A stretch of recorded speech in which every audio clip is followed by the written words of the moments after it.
The biggest radio show in the country. I long for the day when we have an entirely normal society. It's how people on the receiving end of it take it. It's hypocrisy gone mad. And the lady sitting beside me fell off her seat. Come to Lisbon because we have several toilets, all in good order. And it's shaped like a jellyfish. Mr. Nolan hasn't done as usual. Nyak, nyak, nyak, nyak. Now, next up, sectarianism, it seems, can reach beyond the grave. A Belfast family believe the ghost of a controversial unionist politician who died more than 60 years ago may be haunting them because they're Catholic. The Fitzpatricks from the north of the city have noticed strange goings-on in the home they say was once owned by Richard Dawson Bates, the First Minister of Home Affairs, in the wake of partition. Let's speak this morning to Carl. Good morning to you, Carl. Hello, Stephen. Good morning. Good morning to you. Can this be serious? Carl Fitzpatrick, what's going on here? Well, I think everybody can be a bit sceptical when it comes to ghosts, and especially around Halloween and that. But things have been happening in our house over the last few years, and we've actually phoned in a number of psychics, and they have confirmed with us that yes, certain things have been going on, and we're just waiting to find out at the minute when Lorraine comes over, one of the world's top psychic investigators, to our home to find out once and for all really what is happening and who's here and if anything can be done about it. So you're living in this house, are you? We live in the house at the minute, yes, and a lot of the things have died down at the minute, apart from a few weeks ago.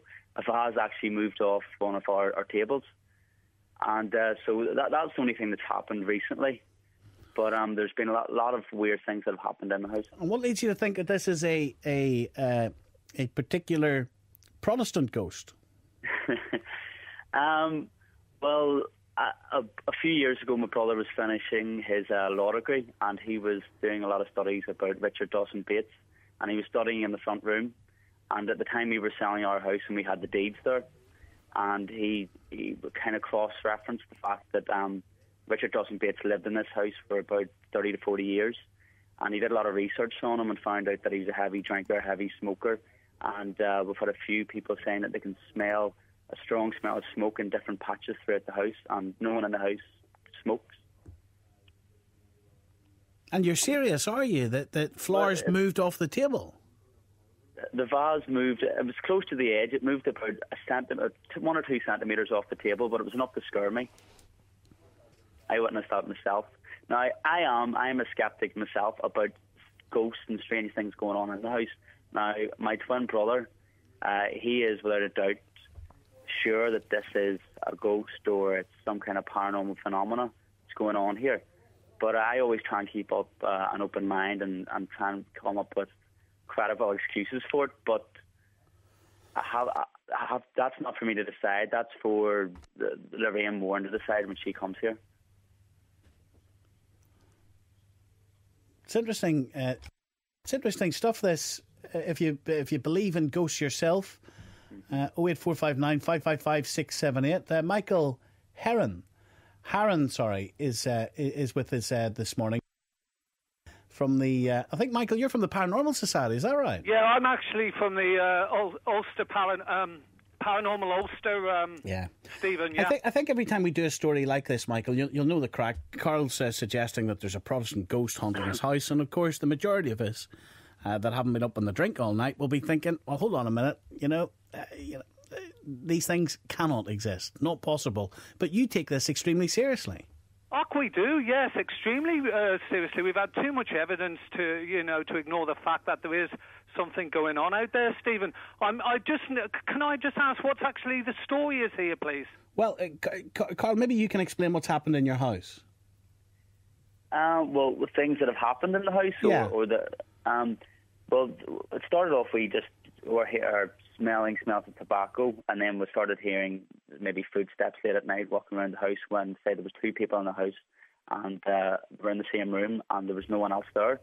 My brother's actually seen a silhouette of a dark figure standing in the middle of the bedroom, and my mother's heard things at her window and she's seen a face of a woman at her window too. Michael? Yes. Well, the first of all, the smells and things like this, that's very, very common with hauntings. So that is not unusual at all. What I would like to ask is, how long has this been going on? It's been going on for about 6 years. It sort of all started off when my brother and I were involved in a filmmaking course, and our topic was sort of a Halloween horror thing, and we decided to use a prop of a Ouija board in the house, and we brought the Ouija board into the house. Right. And as Lorraine Warren told us to get it out of the house, who is one of the world's top psychic investigators, yes, to get it out of your house and things should calm down. And they did calm down, but they didn't completely go away. Right, can I ask, did you use a Ouija board? We didn't use the Ouija board, and we got the Ouija board made for it. And when we were getting it made, we asked the guy to leave out a few numbers and leave out a few letters, because we were quite scared of the idea of having the Ouija board in the house in the first place. Mm-hmm. Well, what I'll quickly say about the Ouija board is I use it in part of my spiritual communication with spirit. And if it's controlled properly, the Ouija board, in my opinion, is there isn't a problem as long as it's controlled properly and protection is done at the start and at the end of using Ouija board. Just explain to us, Michael, what exactly a Ouija board is, what it does. Ouija board is basically, you've got the alphabet, you've got all the letters of the alphabet on a board, basically. You can make them, you can buy them, they can be created, but that's basically what it is. Plus you have the numbers 1 to 9 and 0. Plus you have yes, no, goodbye, hello. That is basically the makeup of a Ouija board, and you can use a planchette or you can use a glass, whatever, for divination to use with the Ouija board. And basically what you're doing is, people that don't know, Stephen, about Ouija boards, if they're not controlled properly, of course, it can be abused, things can happen with the Ouija board, things can be brought in. It has to be controlled, and what I'm saying is to people to use a Ouija board without proper control, knowing what they're doing with spirit. Yes, there can be problems. It's bad press with the Ouija board. A lot of kids play about with it. They must be very, very careful. It has to be controlled like anything in the spirit world. And of course, many people would associate those Ouija boards with the occult. Well, in my opinion, that comes from people on reports and everything else. It's because, basically, people are using this thing, they're playing about. Unfortunately, there's a lot of alcohol involved when people bring out Ouija boards. It's a bit of fun. It isn't a bit of fun. We're dealing here with people on the other side. A lot of people say it's the evil, demons, whatever. I believe that it's just an open door to bring people in from the spirit world. It's a communication board. That's what I call it. It's just another form of divination that we can use, but it has to be controlled properly. Okay.